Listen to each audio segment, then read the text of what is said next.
You have what's called the Knights of Malta. These are people who have taken an oath to defend the church at any cost. So when doctrines and information comes forth that literally chisels away at the foundation of such a strategic belief system as Christianity, then those who are proponents of Christianity, those who have taken a vow to defend the faith, feel that it's their duty to do something about it. But it's okay, because the truth needs no defense. It speaks on its own. So the message that I want to share with you today, brothers and sisters, is this. Everybody repeat after me. There will be no rapture. There will be no rapture. And Jesus is not coming back.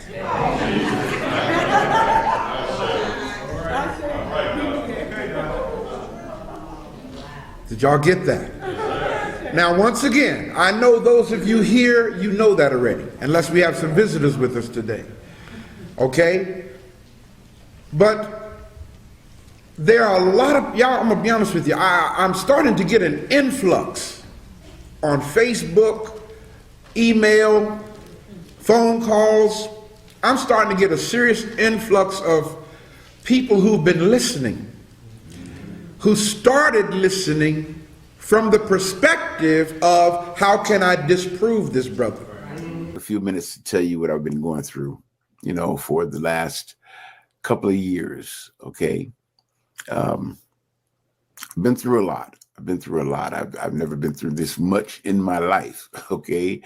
So, of course, being this first time going through so much stress and distress, and, well, let me start here, okay? I remember it was March of 2023 that I found out that my kidneys were failing, and it was kind of took me by surprise, because being a veteran, I'm in the military healthcare system, and I got to be honest with you, the VA, some of them are very good at taking care of the veterans, some of the locations.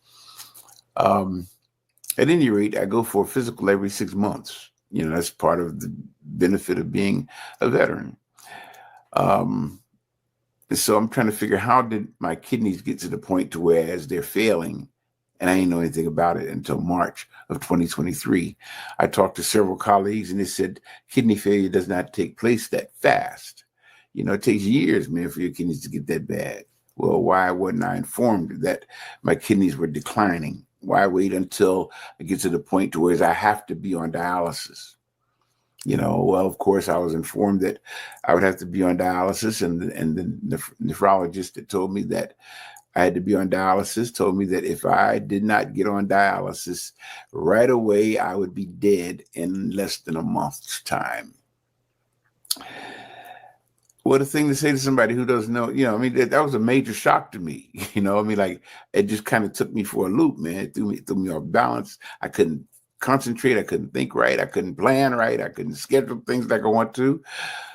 So needless to say, I tried to refuse it. To be honest with you, I really did. I tried to refuse getting on dialysis, but for some reason or other, the fluid in my body began to accumulate into my lungs, and it got to the place where I couldn't breathe one night. So I went to the hospital. Come to find out, the fluid in my lungs was from the kidney failure. So they had to keep me and put me on dialysis to get the fluid out of my lungs. That's been my story for the last 2 years. In spite of the fact that I'm praising the Most High for being alive, don't get me wrong, let me break this down to you if I can, okay? But yeah, man, having to be on dialysis 3 days a week, 4 hours a day,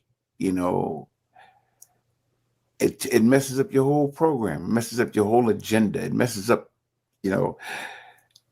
But in spite of that, I have to be grateful for the fact that, and let me tell you how it happened to me, right? I'm sitting in a chair one day and I'm just saying, God, I can't do this. I just can't do it. I just can't. And God spoke to me and said, this is not about you. Okay, check this out now. This is not about you, but this is for other people who are going through that will benefit from your testimony. I grabbed hold of that, man. I mean, I held on to it, you know, and that is the path that I began to walk in with this whole thing of dealing with dialysis.